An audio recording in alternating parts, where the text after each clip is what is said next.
I want to begin by asking you a question this morning.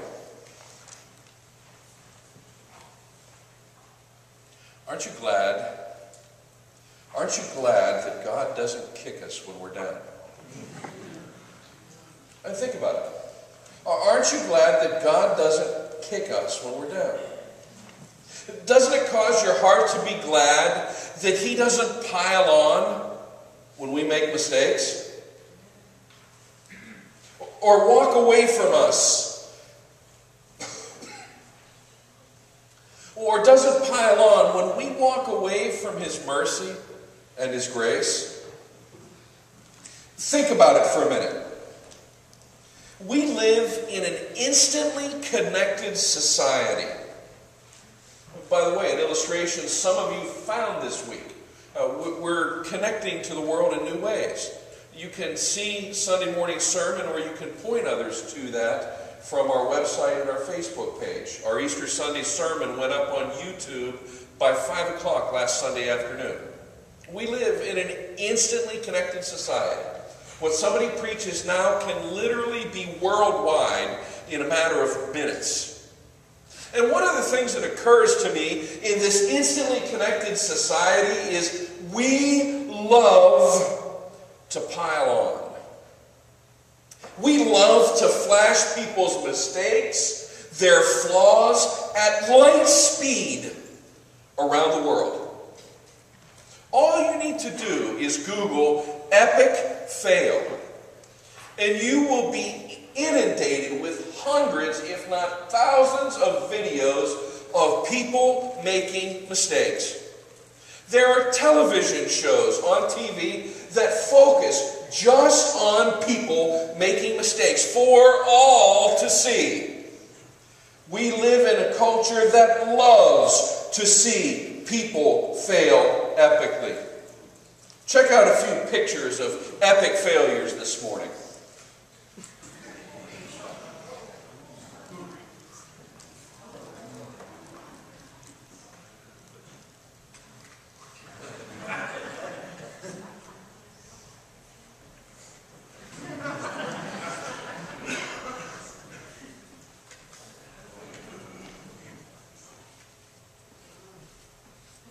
That's my favorite.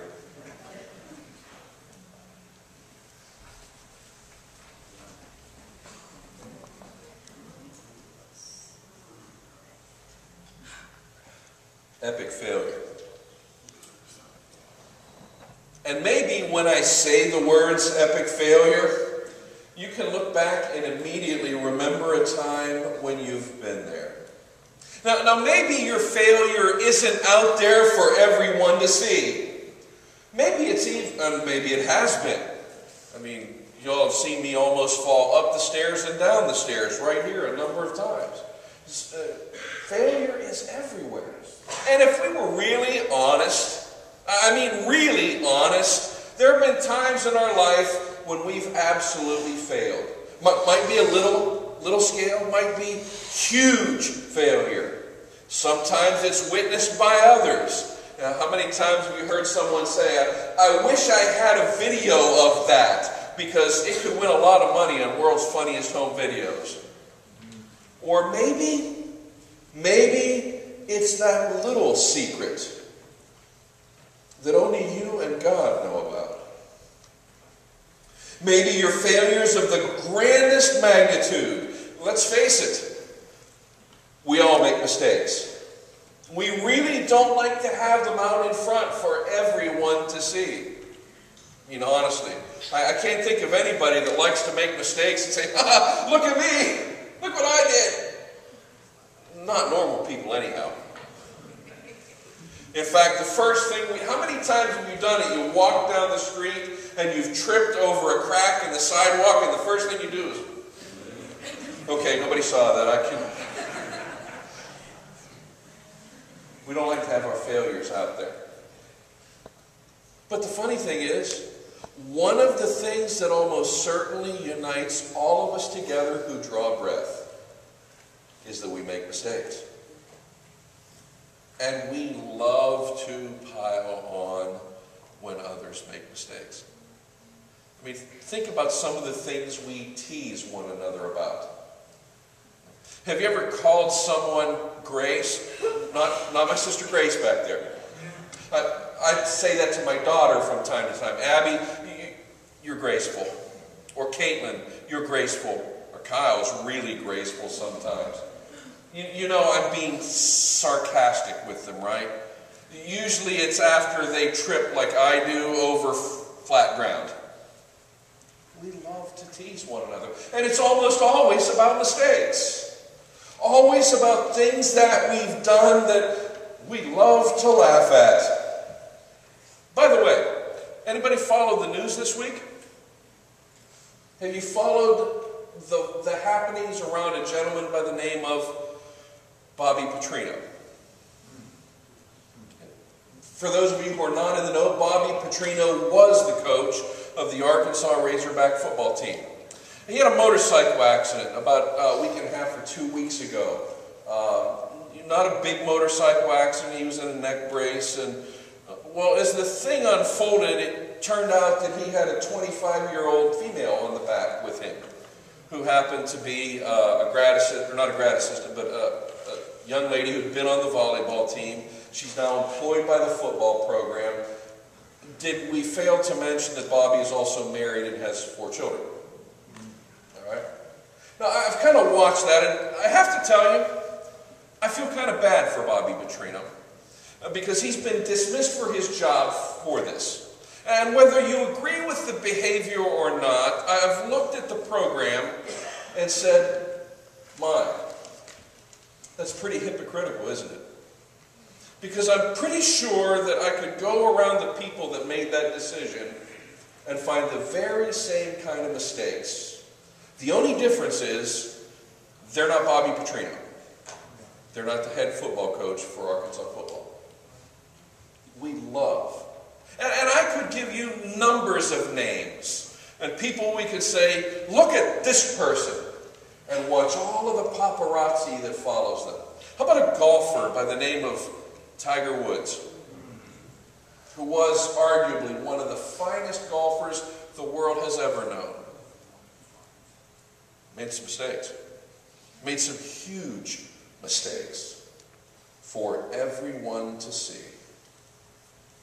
In John chapter 21 this morning, the passage Pastor Nicole read for you, we see a situation where Jesus encountered a person who had performed an epic failure.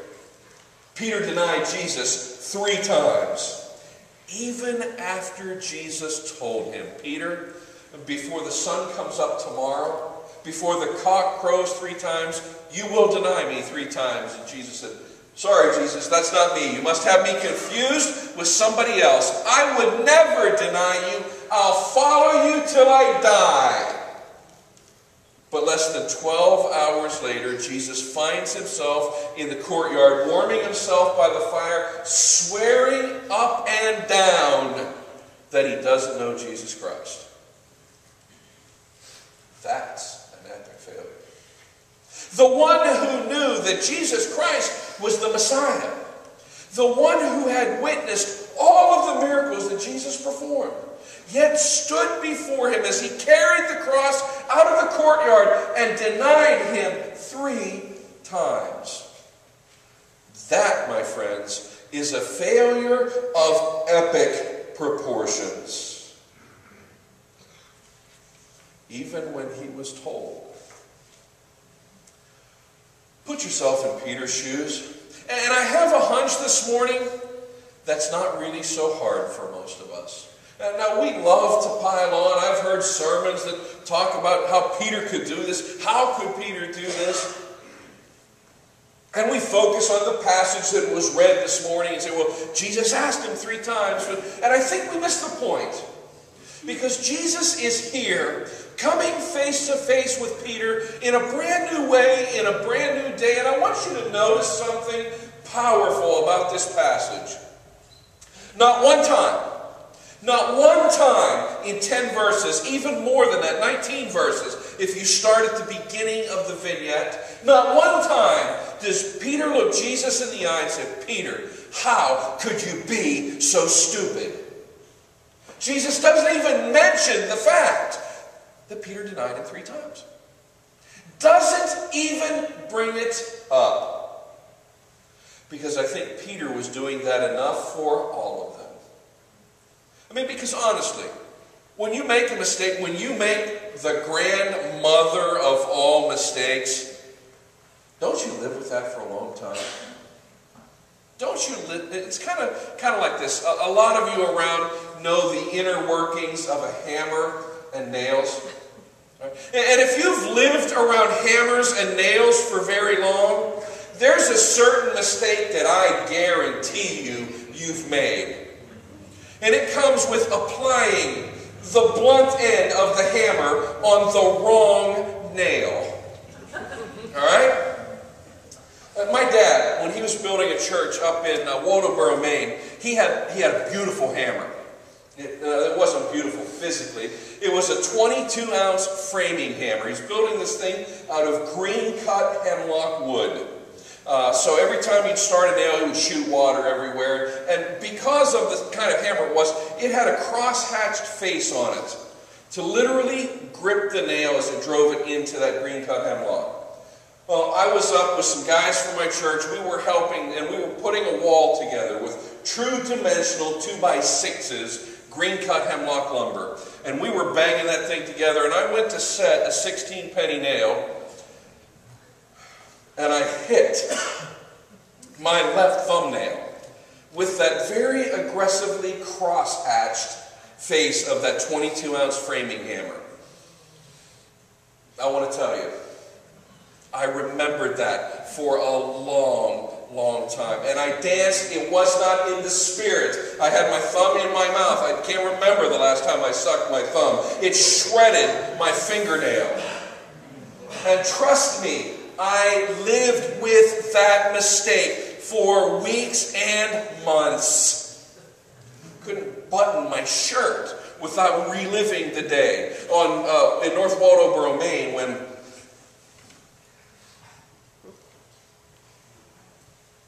and you know what I'm talking about. Because when we make those mistakes, we're very good at living with them. And you can think of relational mistakes you've made in your life. Have you ever made a mistake in a relationship? Maybe said the wrong thing, done the wrong thing, made somebody angry? Maybe you've been made angry. We're pretty good at that too. The next time you see that person, it's pretty weird, isn't it? We're good at living with our mistakes. And I think on this particular morning, very early in the morning, Jesus comes face to face with Peter again. He never brings the denial up. Because I'm sure, even though Peter was strangely drawn to Christ, the minute he heard that voice say, "Throw your nets on the other side of the boat," he knew what was coming. Because bear in mind, this is a virtual, identical replay of a miracle 3 years earlier. Jesus, James, and John were out of the boat. They had been fishing all night long. They had nothing to show for it. A bad thing when you live hand to mouth, and fish are your hand to mouth. And Jesus said 3 years earlier, "Throw your nets on the other side of the boat." And they had a net so full they began to rip and shred and tear. Peter knew what was coming. And when Jesus said, even though he couldn't see him yet, "Throw your nets on the other side of the boat," the minute they began to haul those nets and they were too heavy to haul, Peter dressed himself and hurled himself into the sea and swam to Jesus. Now, have you ever done something that the minute you started it, you thought, "This is a really great idea"?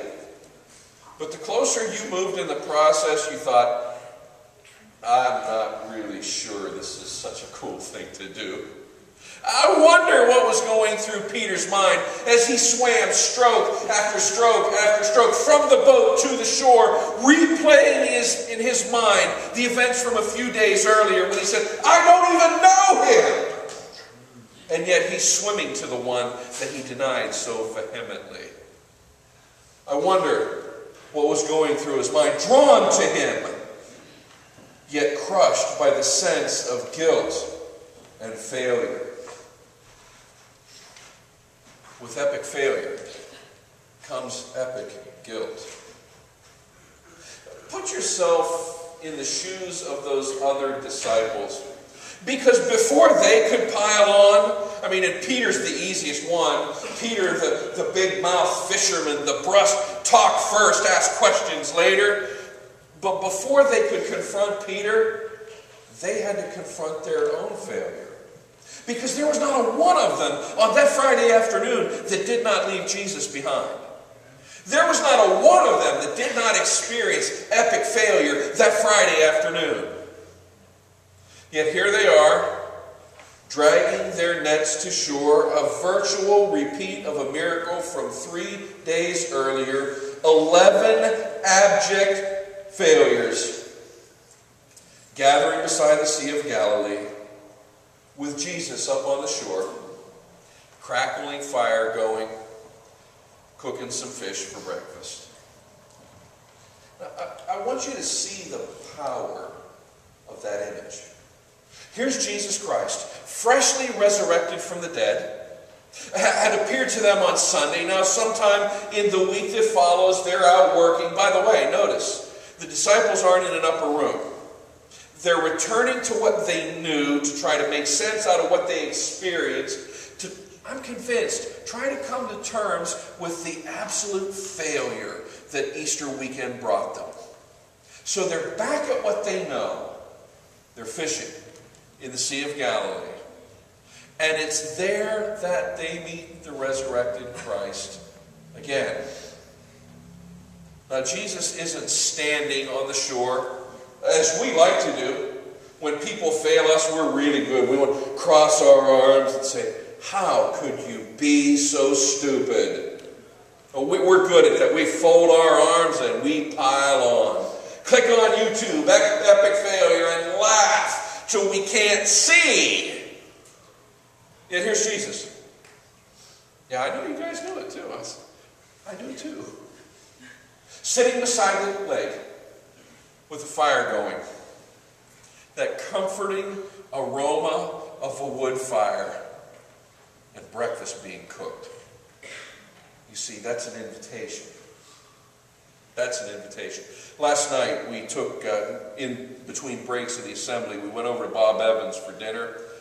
And I know I'm not the only one. We stepped out of the car, and right beside the Bob Evans in Camden, there's another restaurant called Texas Roadhouse. And the minute I stepped out of my car, this breeze from the southwest kind of blew across my nose. It was Texas Roadhouse. It was calling my name, because there's something about that aroma of food that just draws us. At Williamsburg this week, Allison and Abby and I were out. You could smell the aromas of all kinds. You know, one of the ones I love the most? Bread baking. Man, when there's bread baking, you can come. I'm thinking, cut me a heel off. Put some fresh butter on, a little bit of apple butter. Woo! That's a spiritual thing there.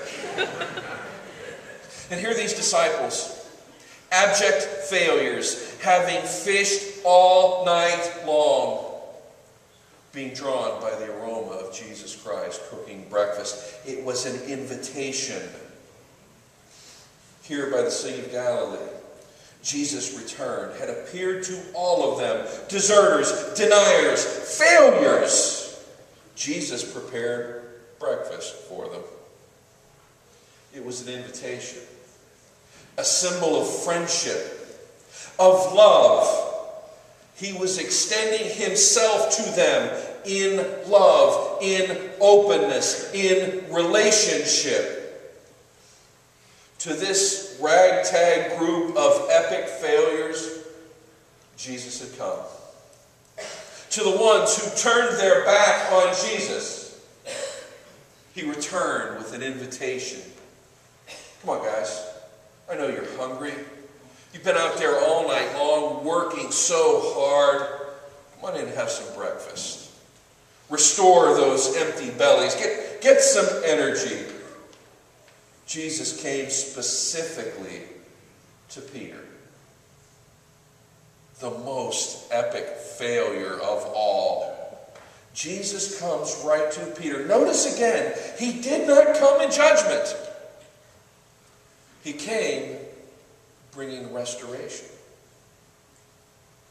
He came restoring Peter. He came in grace to offer the very same calling he brought 3 years earlier. Follow me. It should not be lost on us that this very same scene played out exactly 3 years earlier. A great harvest of fish. A Savior who comes in grace and mercy and says, hey guys, leave those nets behind and follow me. 3 years of walking with Jesus Christ, being taught at the feet of the Savior, seeing miracles, seeing people come to faith, find knowledge of the hope of God through Jesus Christ, yet turn their back on Him. But Jesus didn't pile on. The very same place, the very same way, He looked into the eyes of the one who turned his back on Jesus and said, Peter, follow me. Notice He doesn't say, make it up to me, or we'll make it right another day. There's no qualification. He says, Peter, follow me. Despite Peter's failure, despite his vehement denial, Jesus restores Peter in full standing to the very place of his calling. And we need to be reminded this day that the Easter message that we celebrate every time we look at the lilies, every time we see the white drape on the cross, every time we sing the Easter song, the message of hope is that Jesus Christ came to restore failures. Like you and me. I said earlier in the message this morning, it's very easy for us to identify with Peter. Because we have all made mistakes. We've made dumb mistakes. We've made huge mistakes. We've committed epic failures. And we're defined by them. We allow them to define us every moment of our day. Instead of becoming the one loved by Jesus Christ, we are the one who, and you can fill in the blank. We're the one who turned our back on Christ. We're the one who sinned so greatly that Jesus could never forgive me. We are an epic failure. And we miss the fact that the resurrection of Jesus Christ brings that invitation to come to the table with Him, to smell the wood smoke and the bread baking and the fish cooking, to hear those words again, follow me. Far too often, we're defined by our failures.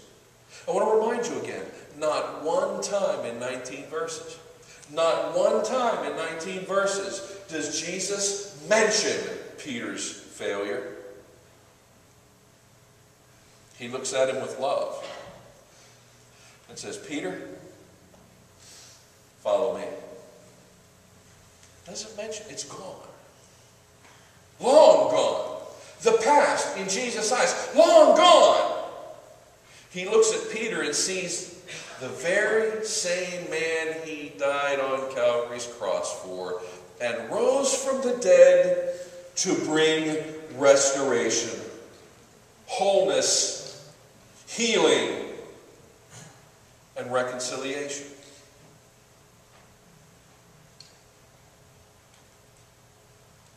I invite you this morning, the people who have gathered in this room, and failure happens across the board with us in life. The one thing I can pretty well guarantee you, somewhere along the way, you're going to fail. All right? All you young folks need to do is find the people around the room who have a little snow on top, a little gray in the beards.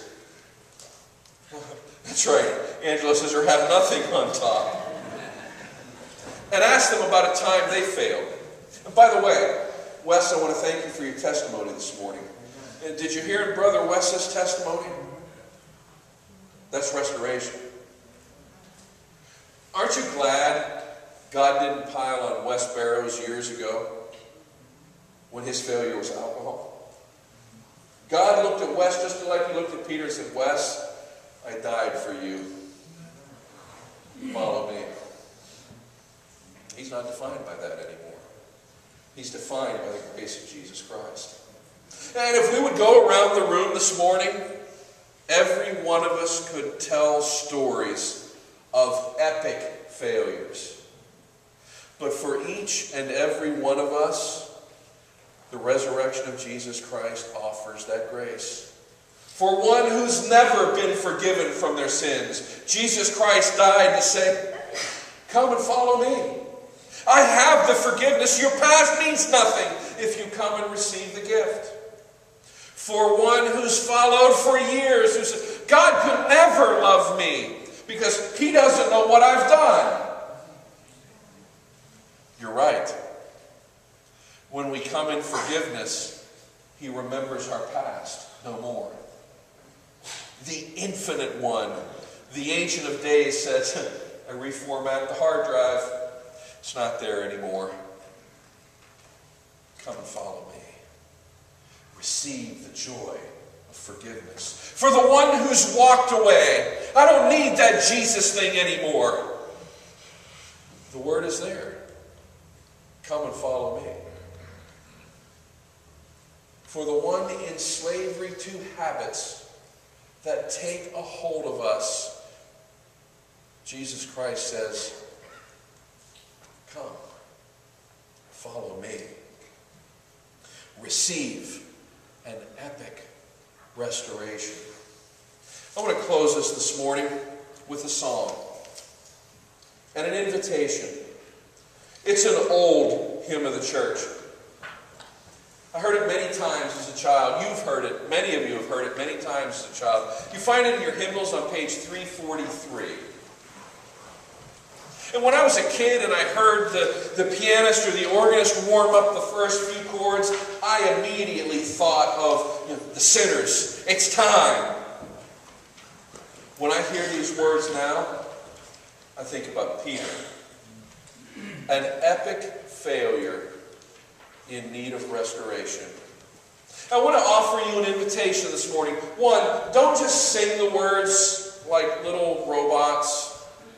Sing them and listen to them because they are the stories sung of God's grace to us this morning. And if on this day, this Sunday morning, the 15th of April, you really identify with Peter, you've got some epic failure that you desperately need the grace of Jesus Christ for, maybe it's a little epic failure. This place of prayer, this altar is your place of release. Peter threw himself into the water and came to Jesus. And Jesus came to him and said, Peter, follow me. Right where he began. The altar's for you. It's a special place where God's people gather together to lay all kinds of burdens. If you need that relief this morning, this invitation is for you. I beg you this morning, do not leave this place not living the words of Jesus Christ. Son, daughter, your sins are forgiven you. I remember them against you no more. Come, follow me.